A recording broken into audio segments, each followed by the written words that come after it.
Hello বন্ধুরা, আসসালামু আলাইকুম। মেডিবি নার্সিং অনলাইন প্রোগ্রামে তোমাদের সবাইকে স্বাগতম। আমি Nazma Sultana Barnali, BSc in nursing second year, Dhaka nursing college Dhaka. আমি আজকে তোমাদের পদার্থবিজ্ঞান দ্বিতীয় পত্রের দুটো চ্যাপ্টারের উপর ক্লাস নিব। চলো শুরু করা যাক।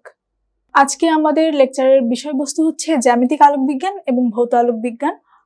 জ্যামিতিক আলোক বিজ্ঞান বা জিওমেট্রিক্যাল অপটিক্স এর সূচনার কথায় যদি আমরা আসি, তাহলে হচ্ছে পদার্থবিজ্ঞানের যে শাখায় আলো সংক্রান্ত বিষয়াদি আলোচনা করা হয় তাকে বলা হয় আলোক বিজ্ঞান। আমরা দেখতে পাই এটা হচ্ছে আলোক বিজ্ঞান। আলোক বিজ্ঞানকে সাধারণত দুই ভাগে ভাগ করা হয়, একটা হচ্ছে জ্যামিতিক আলোক বিজ্ঞান আর একটা হচ্ছে ভৌত বা প্রাকৃতিক আলোক বিজ্ঞান। তো আমাদের প্রথম আলোচনার বিষয়টা হচ্ছে জ্যামিতিক আলোক বিজ্ঞান। তো জ্যামিতিক আলোক বিজ্ঞানের ক্ষেত্রে আমরা দেখতে পাচ্ছি কোনো স্বচ্ছ ও সমসত্ব মাধ্যমে আলোক সরল পথে গমন করে। এটা হচ্ছে জ্যামিতিক আলোক বিজ্ঞানের একটা গুরুত্বপূর্ণ বিষয়। আলোক মাধ্যমটাকে অবশ্যই স্বচ্ছ হতে হবে এবং সমসত্ব হতে হবে, তখনই শুধুমাত্র আলো সরল পথে গমন করবে। এরপরে আছে আলোকরশ্মি এক স্বচ্ছ মাধ্যম হতে অন্য স্বচ্ছ মাধ্যমে তির্যকভাবে প্রবেশের সময় যদি এর দিক পরিবর্তন করে, তখন এটাকে বলা হবে আলোর প্রতিসরণ। তখন বলতে হবে আলোর প্রতিসরণ। তাহলে খেয়াল রাখতে হবে এখানে কি কি ঘটনা ঘটবে। একটি স্বচ্ছ মাধ্যম হতে হবে এবং তির্যকভাবে আপতিত হতে হবে বা তির্যকভাবে প্রবেশ করতে হবে, তখনই শুধুমাত্র প্রতিসরণ ঘটবে। আর আলোর প্রতিসরণ হচ্ছে আলোর একটি বিশেষ ধর্ম, এটা মাথায় রাখতে হবে। আলোর প্রতিসরণ হচ্ছে আলোর একটি বিশেষ ধর্ম। আলোর অন্য বিশেষ ধর্মগুলোর মধ্যে আছে প্রতিফলন, প্রতিসরণ, সমবর্তন, এগুলো হচ্ছে আলোর বিভিন্ন ধর্ম। পরবর্তী স্লাইডে যাই। এখানে দেখানো হচ্ছে আলোর প্রতিফলন এবং এপাশে দেখা হচ্ছে আলোর প্রতিসরণ। পরের স্লাইডে আসি। পরের স্লাইডের শুরুতেই আমরা আমাদের উচ্চ মাধ্যমিকের পদার্থবিজ্ঞান বইয়ে একটা গুরুত্বপূর্ণ নীতি আছে, ফার্মাটের নীতি। বিজ্ঞানী ফার্মাট এই নীতিটা আবিষ্কার করেন দেখে তার নাম অনুসারে এটাকে বলা হয় ফার্মাটের নীতি। ফার্মাটের নীতি অনুযায়ী বলা হয়েছে, যখন আলোকরশ্মি প্রতিফলন বা প্রতিসরণের সূত্র মেনে কোনো সমতল পৃষ্ঠে প্রতিফলিত বা প্রতিসরিত হয়, যখন আলোকরশ্মি প্রতিফলন বা প্রতিসরণের সূত্র মেনে কোনো সমতল পৃষ্ঠে প্রতিফলিত বা প্রতিসৃত হয়, এখানে প্রতিসৃত শব্দটার বদলে আমরা প্রতিসরিত হয় এটাও বলতে পারবো, তখন তা সর্বদা ক্ষুদ্রতম পথ অনুসরণ করে। এই ক্ষুদ্রতম পথ অনুসরণ করে, এটাই মূলত ফার্মাটের নীতি। মানে ফার্মাট বোঝাতে চেয়েছে যে আলোর রশ্মি যখন প্রতিফলন বা প্রতিসরণ হবে, তখন সেটা সর্বাপেক্ষা কম দূরত্ব বা কম পথ অতিক্রম করবে। মানে দ্রুত যে পথ থেকে চলে যাওয়া যাবে সেই পথে চুজ করবে আর কি। তো ফার্মাটের নীতির সাহায্যে প্রতিফলন বা প্রতিসরণ উভয়ের সূত্র প্রতিপাদন করা যায়, এটা খেয়াল রাখতে হবে। প্রতিফলন এবং প্রতিসরণ উভয়ের সূত্র ফার্মাটের নীতি প্রয়োগ করে প্রতিপাদন করা যায়। ফার্মাটের নীতিটা আমাদের নার্সিং অ্যাডমিশন পরীক্ষায় অতটা গুরুত্বপূর্ণ নয়, সেক্ষেত্রে আমি শুধুমাত্র বেসিক আলাপটুকুই করেছি, আমি বিস্তারিত ব্যাখ্যা করিনি। এরপরে আসছি আলোক পথ। আলোক পথ জিনিসটা কি, স্বাভাবিকভাবে বললেই বোঝা যাচ্ছে যে আলোক পথ হচ্ছে আলো যে পথ দিয়ে গমন করবে সেটাই হচ্ছে আলোক পথ। আলোক পথের সূত্র আমরা দেখতে পাই মাধ্যমের প্রতিসরণাঙ্ক ইন্টু মাধ্যমের আলো কর্তৃক অতিক্রান্ত পথের দৈর্ঘ্য। তো মাধ্যমের প্রতিসরণাঙ্ক আমরা আগেও জেনেছি, প্রতিসরণাঙ্ককে সাধারণত মিউ নট বা মিউ দ্বারা প্রকাশ করা হয়। এক্ষেত্রে আলোক পথকে l naught equal to mu naught into l, বা এটা হচ্ছে আলো কর্তৃক অতিক্রান্ত দূরত্ব বা পথের দৈর্ঘ্য বলতে পারি আমরা, এটার গুণফল। কোনো মাধ্যমের মধ্য দিয়ে আলোক রশ্মি কোনো নির্দিষ্ট সময়ে যে পথ অতিক্রম করে তার সমতুল্য আলোক পথ বলতে বোঝায় ওই নির্দিষ্ট সময়ে আলোক রশ্মি শূন্য মাধ্যমে যে পথ অতিক্রম করে, এটাই হচ্ছে মূলত আলোক পথ। এবারে আমরা আসি আলোর প্রতিফলন কি। প্রতিফলনের যে সংজ্ঞায় আমরা দেখতে পারি, আলোক রশ্মি যখন এক মাধ্যম থেকে চলতে চলতে অন্য এক মাধ্যমের কোনো তলে আপতিত হয়, তখন দুই মাধ্যমের বিভেদ তল হতে কিছু পরিমাণ আলো আবার প্রথম মাধ্যমে ফিরে আসে, এই ঘটনাকে আলোর প্রতিফলন বলে। এই ঘটনাটাকে আমরা যদি একটু ভালো করে দেখি, তাহলে ধরে নিলাম এটা হচ্ছে একটা কোনো মসৃণ তল, এটাকে আমরা জানি যে পানির ক্ষেত্রে আলোর প্রতিফলন হয়। তো ধরে নিলাম এটা একটা পুকুরের উপরের যে পৃষ্ঠ, সেটা একটা প্রতিফলক তল হিসেবে কাজ করছে। এখানে যখন আলোক রশ্মি আপতিত হয়, এখানে আমরা অভিলম্ব চিন্তা করব, এখানে একটা কল্পিত লম্ব, এটাকে বলা হবে অভিলম্ব। যখন আলোক রশ্মি এখানে আপতিত হবে তখন বাঁকাভাবে যখন আপতিত হবে তখন এটা অভিলম্বের সঙ্গে একটা কোণ তৈরি করবে, এটা হচ্ছে আপতন কোণ।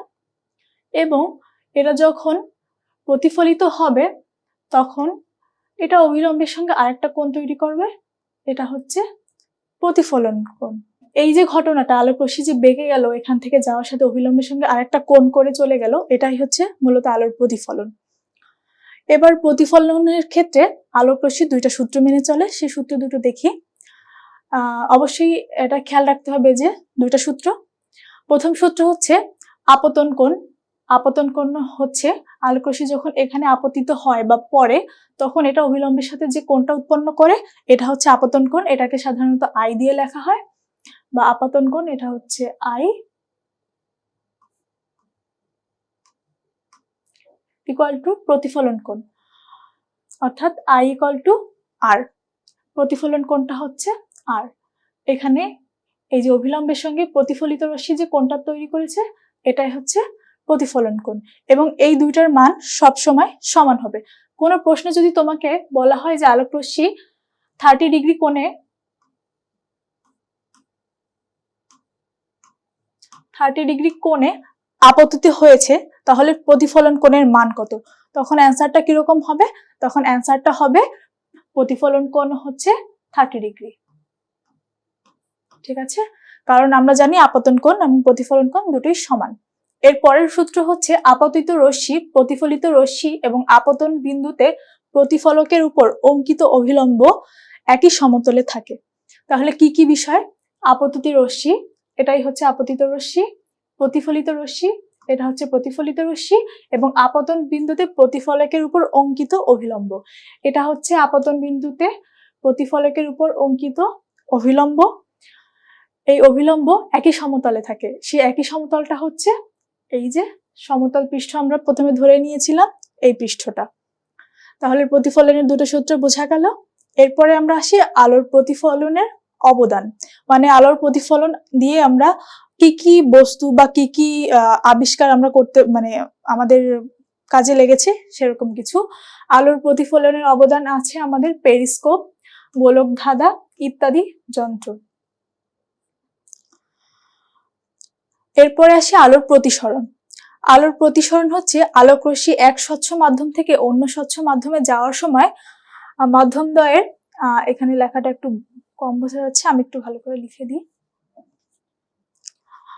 মাধ্যমদ্বয়ের বিভেদ তলে তির্যকভাবে আপতিত আলোক রশ্মির দিক পরিবর্তন করার ঘটনা। এবং এই ক্ষেত্রে খেয়াল করতে হবে এটা হচ্ছে বিভেদ তল। বিভেদ তলটা কিরকম হতে পারে? বিভেদ তলটার প্রতিফলনের ক্ষেত্রে আমরা একটা প্রতিফলক তল ধরেছি, আর বিভেদ তল হবে প্রতিসরণের ক্ষেত্রে ধরে নিই এখানে উপরে একটা মাধ্যম আছে বায়ু,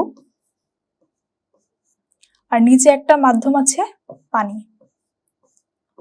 তখন এই বায়ু এবং পানির মাঝ বরাবর আমরা যে তলটা কল্পনা করব এটাই হচ্ছে মূলত বিভেদ তল। এই তলটাই হবে বিভেদ তল। তো প্রতিসরণের সূত্রটা আবার দেখি। আলোক রশ্মি এক স্বচ্ছ মাধ্যম, মানে বায়ু এক প্রকার স্বচ্ছ মাধ্যম থেকে অন্য একটা স্বচ্ছ মাধ্যম, সেটা হতে পারে পানি বা অন্য যে কোনো মাধ্যমে যাওয়ার সময় মাধ্যমদ্বয়ের বিভেদ তলে তির্যকভাবে আপতিত হলে, যখন হচ্ছে এখানে দেখি আমরা এটা হচ্ছে বিভেদ তল, এটার উপর যখন আলোক রশ্মি তির্যকভাবে আপতিত হবে, শুধু দিক পরিবর্তন করার ঘটনা, যখন এটা এই অভিলম্বের সাথে এইভাবে দিক পরিবর্তন করে চলে যাবে, সেই ঘটনাটাকে আমরা বলবো আলোর প্রতিসরণ। পরবর্তী স্লাইডে যাই। প্রতিসরণের ক্ষেত্রেও দুটো সূত্র মেনে চলে প্রতিসরণ, সেটা হচ্ছে এক, আপতিত প্রতিসরিত রশ্মি ও আপতন বিন্দুতে বিভেদ তলের উপর অঙ্কিত অভিলম্ব একই সমতলে থাকে। এটা আমরা প্রতিফলনের ক্ষেত্রেও দেখেছি, একই সূত্র। তারপরে দ্বিতীয় সূত্র হচ্ছে এক জোড়া নির্দিষ্ট মাধ্যম ও একটি নির্দিষ্ট বর্ণের আলোর জন্য তির্যকভাবে আপতনের ক্ষেত্রে আপতন কোণের সাইন ও প্রতিসরণ কোণের সাইনের অনুপাত একটি ধ্রুবক সংখ্যা। তো এই ক্ষেত্রে প্রথম লক্ষণীয় বিষয় হচ্ছে এক জোড়া নির্দিষ্ট মাধ্যম, মানে অবশ্যই প্রতিসরণের ক্ষেত্রে আমার দুইটা মাধ্যম দরকার, নির্দিষ্ট মাধ্যম ও একটি নির্দিষ্ট আলোর বর্ণটা অবশ্যই নির্দিষ্ট হতে হবে। কি বর্ণের আলো এটার উপরেও হচ্ছে প্রতিসরণ নির্ভর করবে। নির্দিষ্ট বর্ণের আলোক রশ্মি তির্যকভাবে এবং অবশ্যই আলোক রশ্মিকে তির্যকভাবে আপতিত হতে হবে। আপতনের ক্ষেত্রে আপতন কোণের অবশ্যই কোণের সাইন ও প্রতিসরণ কোণের সাইনের অনুপাত একটি ধ্রুব সংখ্যা হবে। এটা হচ্ছে প্রতিসরণের সবথেকে গুরুত্বপূর্ণ এবং মূল সূত্র। এইখানে আমরা যদি প্রতিসরণের চিত্র দেখতে পাই তাহলে দুইটা, এটা হচ্ছে আপতিত রশ্মি আর এটা হচ্ছে প্রতিসরিত রশ্মি। এখানে দুটো ভিন্ন মাধ্যম, ধরলাম মাধ্যম এ আর এটা হচ্ছে মাধ্যম বি। দ্বিতীয় সূত্র অনুযায়ী এখানে বলা হয়েছে আপতন কোণের সাইন, ধরলাম এটা হচ্ছে আই, আর প্রতিসরিত এটা ধরলাম হচ্ছে এই কোণটা হচ্ছে আর। দ্বিতীয় সূত্র অনুযায়ী বলা হয়েছে আপতন কোণের সাইন ও প্রতিসরণ কোণের সাইনের অনুপাত একটি ধ্রুব সংখ্যা। তাহলে sine i by sine r equal to একটা ধ্রুব সংখ্যা, এটাকে সাধারণত মিউ দিয়ে লেখা হয়। তো এটাই হচ্ছে প্রতিসরণের দ্বিতীয় সূত্র। এখানে দেখতে পাই এই ধ্রুব সংখ্যাকে মিউ দ্বারা প্রকাশ করা হয়। এই ধ্রুব সংখ্যার এই নির্দিষ্ট বর্ণের জন্য এই ধ্রুব সংখ্যাই নির্দিষ্ট বর্ণের জন্য প্রথম মাধ্যমের সাপেক্ষে, প্রথম মাধ্যম বলতে এটা, প্রথম মাধ্যমের সাপেক্ষে দ্বিতীয় মাধ্যমের প্রতিসরণাঙ্ক। এরপরে সূত্রের যদি আপতন কোণ আই এবং প্রতিফলন কোণকে আর দ্বারা প্রকাশ করা হয় তাহলে এই যে দেখতে পাচ্ছ এখানে sine i by sine r equal to ধ্রুবক, হচ্ছে মিউ সংখ্যা, মিউ ইকুয়াল টু প্রতিসরণাঙ্ক। 2 নম্বর যে সূত্রটা আছে প্রতিসরণের, ওটাকে স্নেলের সূত্র বলা হয়। স্নেলের সূত্রের সাধারণ রূপ, স্নেলের সূত্র সাধারণত প্রতিসরণের দ্বিতীয় সূত্রকে স্নেলের সূত্র বলা হয়। বিজ্ঞানী স্নেল এই সূত্রটা আবিষ্কার করেন। স্নেলের সূত্রের সাধারণ রূপ দেখতে গেলে আমরা দেখব সাইন আই অর্থাৎ আপতন কোণের sine divided by sine r equal to, এটা হচ্ছে প্রতিসরণ কোণের সাইন, এটা দিয়ে ভাগ ইকুয়াল টু হবে mu b by mu a, অর্থাৎ মাধ্যম, যে মাধ্যমটায় আলোক রশ্মি প্রবেশ করবে সেটার প্রতিসরণাঙ্ক ডিভাইডেড বাই হচ্ছে যে প্রথমে যে মাধ্যম থেকে আলোক রশ্মি আসবে সেই মাধ্যমের প্রতিসরণাঙ্ক। এই ক্ষেত্রে খেয়াল করতে হবে যে যে মাধ্যমে আলোক রশ্মি প্রবেশ করবে সেটার প্রতিসরণাঙ্ক আমাদের আগে বসাতে হবে এবং যে মাধ্যম থেকে আলোক রশ্মিটা আসবে সেটার প্রতিসরণাঙ্ক আমাদের পরে বসাতে হবে। এটা হচ্ছে স্নেলের সূত্র। এটা থেকে তোমাদের প্রশ্ন আসতে পারে, এটা একটু তোমরা প্র্যাকটিস করবে।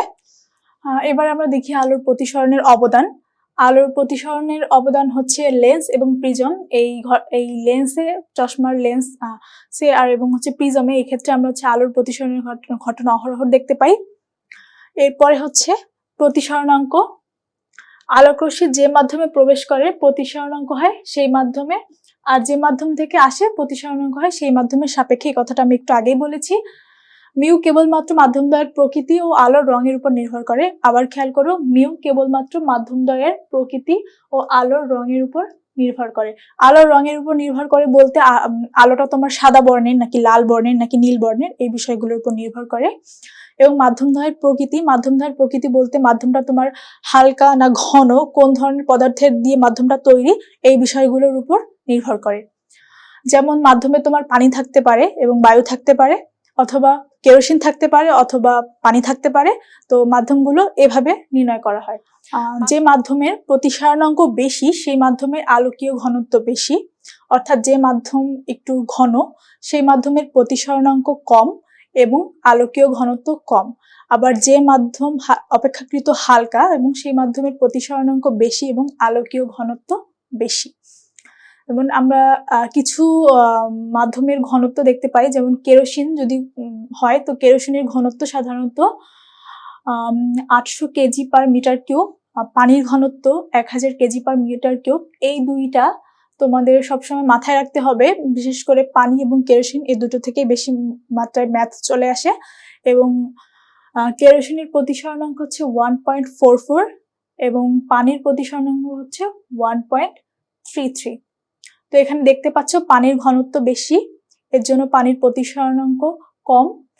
এখানে কেরোসিনের ঘনত্ব পানির থেকে অপেক্ষামূলকভাবে কম, তাই কেরোসিনের প্রতিসরণাঙ্ক অপেক্ষাকৃত পানির তুলনায় বেশি। এই চারটা জিনিস মাথায় রাখবে। কেরোসিনের ঘনত্ব 800 কেজি পার মিটার কিউব, পানির 1000 কেজি পার মিটার কিউব, কেরোসিনের প্রতিসরণাঙ্ক 1.44, পানির প্রতিসরণাঙ্ক 1.33। পরবর্তী স্লাইডে যাই। এবার আসি খুব গুরুত্বপূর্ণ একটা টপিক, সেটা হচ্ছে পূর্ণ অভ্যন্তরীণ প্রতিফলন। পূর্ণ অভ্যন্তরীণ প্রতিফলন। আলোকরশ্মি যদি ঘন মাধ্যম হতে হালকা মাধ্যমে সংকট কোণের চেয়ে অধিক কোণে আপতিত হয়, তাহলে প্রতিসরণের পরিবর্তে আলোকরশ্মি ঘন মাধ্যমে প্রতিফলিত হয়। একে পূর্ণ অভ্যন্তরীণ প্রতিফলন বলে। সংজ্ঞায় বিষয়টা একটু জটিল মনে হলো, বিষয়টা খুবই সহজ। এই ক্ষেত্রে আমি প্রথমে আলোচনা করি সংকট কোণটা আসলে কি। ধরি এখানে একটা তল, এই তলের এই পাশে হচ্ছে বায়ু, এটা একটা বিভেদ তল, এ পাশে ধরলাম পানি। বিভেদ তল বরাবর আমরা একটা অভিলম্ব আঁকি। এখন আমাদের বুঝতে হবে সংকট কোণটা কি। প্রথমে যদি আলোকরশ্মি এখানে একটা কোণ করে আপতিত হয়, ধরলাম হচ্ছে কোণটা 30 ডিগ্রি, তখন প্রতিফলিত বা প্রতিসরণ কোণ ধরলাম 45। একটু মুছে,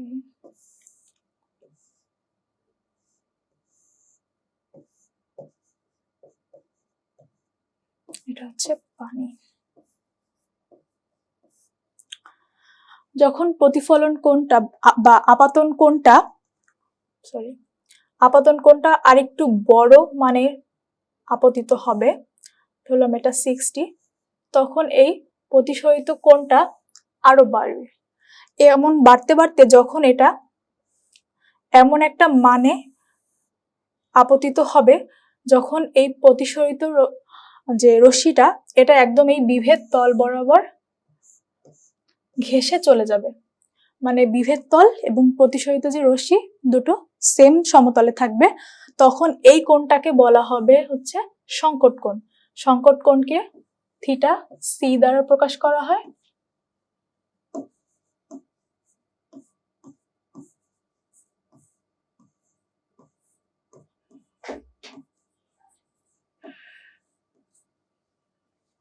তার মানে হচ্ছে আপতন কোণের যে মানের কারণে প্রতিসরিত রশ্মি বিভেদ তল ঘেঁষে চলে যায়, সেই কোণটাই হচ্ছে সংকট কোণ। তাহলে প্রতিসরণের ক্ষেত্রে বলা হয়েছে যে আলোকরশ্মি যদি ঘন মাধ্যম হতে, অবশ্যই মাধ্যমটা হতে হবে, এই মাধ্যমটা ঘন এবং এই মাধ্যমটা হালকা। অর্থাৎ আলোকরশ্মি যে মাধ্যম থেকে আসবে সে মাধ্যমটা হতে হবে ঘন। ঘন মাধ্যম হতে হালকা মাধ্যমে সংকট কোণের চেয়ে অধিক কোণে, অর্থাৎ সংকট কোণ যখন হবে তখন তো অবশ্যই আলোকরশ্মিটা বিভেদ তল ঘেঁষে চলে যাবে, কিন্তু সংকট কোণের চেয়েও যদি অধিক কোণে যায় তখন হবে আলোকরশ্মিটা আবার প্রতিসরিত না হয়ে ওটা প্রতিফলন হয়ে যাবে। তখন এই ঘটনাটাকে বলা হবে পূর্ণ অভ্যন্তরীণ প্রতিফলন। পূর্ণ অভ্যন্তরীণ প্রতিফলনের আমরা কতগুলো শর্ত দেখি। প্রথম শর্ত হচ্ছে আলোক রশ্মিকে ঘন মাধ্যম থেকে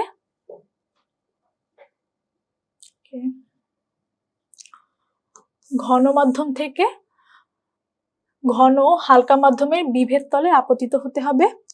এই যে এখানে আমরা দেখিয়েছিলাম এই মাধ্যমটা হবে ঘন,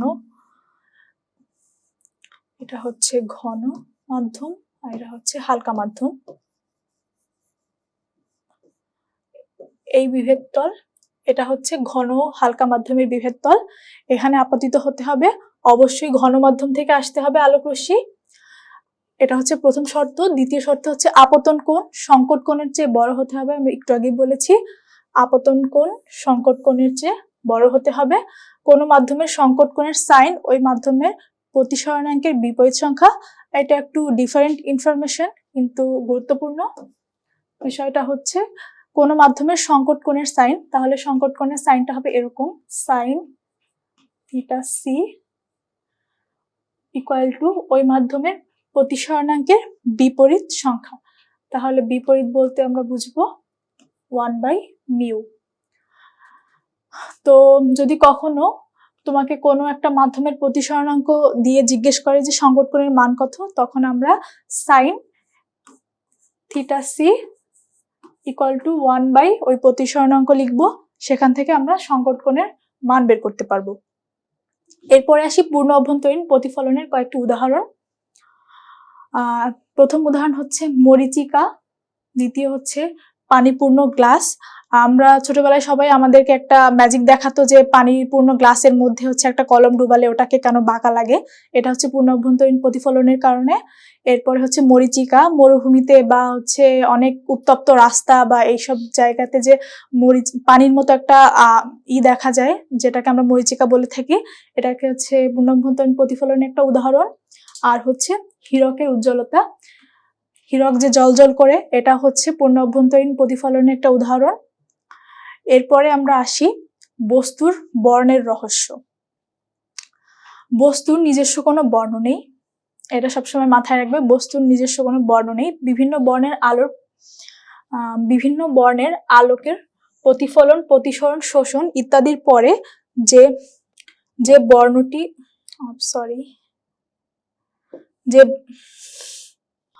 বস্তুর নিজস্ব কোনো বর্ণ নেই। বিভিন্ন বর্ণের আলোকের প্রতিফলন, প্রতিসরণ, শোষণ ইত্যাদি ঘটনার পরে যে বর্ণটি আমাদের চোখে পড়ে তাই বস্তুর বর্ণ। এরপরে আসি বস্তু যদি সব বর্ণ শোষণ করে তবে আমরা বস্তুটিকে কালো দেখব। সাধারণত আমরা ছোটবেলা থেকে শুনি যে কালো বর্ণ হচ্ছে সব বর্ণ শোষণ করে, এর জন্য কালো দেখায়। তো এটাও মাথায় রাখবে। এর পরবর্তী স্লাইডে যাই। সংকট কোণ নিয়ে আলোচনা আমি একটু আগেই করে ফেলেছি, তারপরও একবার লক্ষ্য করি। সংকট কোণ হচ্ছে নির্দিষ্ট রঙের আলোকরশ্মি যখন ঘনমাধ্যম থেকে প্রতিসরিত হওয়ার সময় আপতন কোণের যে মানের জন্য প্রতিসরণ কোণের মান সর্বাধিক হয়, প্রতিসরণ কোণের মান সর্বাধিক, অর্থাৎ প্রতিসরণ কোণের মান সর্বাধিক 90 ডিগ্রি হতে পারে। এবং আমরা একটু আগে দেখিয়েছি যে সংকট কোণের কারণে প্রতিসরিত যে রশ্মিটা ওটা বিভেদ তল ঘেঁষে চলে যায়, এই কারণে হচ্ছে কোণটা 90 ডিগ্রি হয়, অর্থাৎ সর্বোচ্চ মান হয়। তো প্রতিসরণ কোণের মান সর্বাধিক হয়, অর্থাৎ প্রতিফলিত রশ্মি বিভেদ তল ঘেঁষে চলে যায়, তাকে ওই রঙের জন্য হালকা মাধ্যমের সাপেক্ষে ঘন মাধ্যমে সংকট কোণ বলে। সংকট কোণকে থিটা সি দ্বারা প্রকাশ করা হয়, আমি আগেই বলেছি। এরপরে আমরা আসি দর্পণ বা হচ্ছে দর্পণকে আমরা অনেক সময় বা সবসময় বলতেই পারি গ্লাস, যেটা ওটাকে আমরা দর্পণ বলি। দর্পণের একটা সংজ্ঞা আছে, সংজ্ঞাটা এরকম যে মসৃণ তলে আলোর নিয়মিত প্রতিফলন ঘটে তাকে দর্পণ বলে। দর্পণ তৈরি করা হয় সাধারণত কোনো মসৃণ পৃষ্ঠের পেছনে প্যারা লাগানো বলা হয়, প্যারা লাগানোর ফলে হচ্ছে দর্পণ তৈরি হয়। যে মসৃণ তলে আলোর নিয়মিত প্রতিফলন ঘটে তাকে দর্পণ বলে। দর্পণ হচ্ছে দুই প্রকার, এক হচ্ছে সমতল দর্পণ আর একটা হচ্ছে গোলীয় দর্পণ। এছাড়াও দর্পণকে উত্তল এবং অবতল এই দুই ভাগেও ভাগ করা যায়, এবং উত্তল এবং অবতল এই দুটো দর্পণই হচ্ছে গোলীয় দর্পণের ভাগ। মানে হচ্ছে গোলীয় দর্পণের দুইটা ভাগ হচ্ছে উত্তল এবং অবতল দর্পণ। এরপরে হচ্ছে দেখি কোন স্বচ্ছ ফাঁপা গোলকের থেকে কেটে নেওয়া অংশের অবতল দিকে বা বাইরের দিকে প্যারা লাগানো হলে তাকে অবতল দর্পণ বলা হয়। যেমন হচ্ছে ধরা হলো এটা একটা গোলীয় ফাঁপা গোলক থেকে কেটে নেওয়া একটা অংশ, এর যদি হচ্ছে বাইরের পৃষ্ঠে হচ্ছে প্যারা লাগানো হয় তাহলে ভেতরের পৃষ্ঠে হচ্ছে আলো প্রতিফলন করবে, এবং এটা হচ্ছে একটা অবতল দর্পণ। ঠিক একইভাবে একটা ফাঁপা গোলক থেকে কেটে নেওয়া অংশে যদি ভিতরের পৃষ্ঠে প্যারা লাগানো হয় তাহলে এর অপোজিট পৃষ্ঠ থেকে হচ্ছে আলো প্রতিফলিত হবে এবং এটা হবে একটা উত্তল দর্পণ। আমরা দেখতে পাই কোনো স্বচ্ছ ফাঁপা গোলক থেকে কেটে নেওয়া অংশের উত্তল দিকে বা ভেতরের দিকে প্যারা লাগানো হয় তাহলে উত্তল দর্পণ তৈরি হয়। তাহলে উত্তল দর্পণের কোন দিকে প্যারা লাগানো হবে? উত্তল দিকে বা ভেতরের দিকে। আমরা চেহারা দেখার জন্য যে আয়না ব্যবহার করি সেটি হচ্ছে সমতল দর্পণ। এটা মনে রাখবে, এটা খুবই গুরুত্বপূর্ণ। আমরা চেহারা দেখার জন্য যে দর্পণ ব্যবহার করি সেটা হচ্ছে সমতল দর্পণ।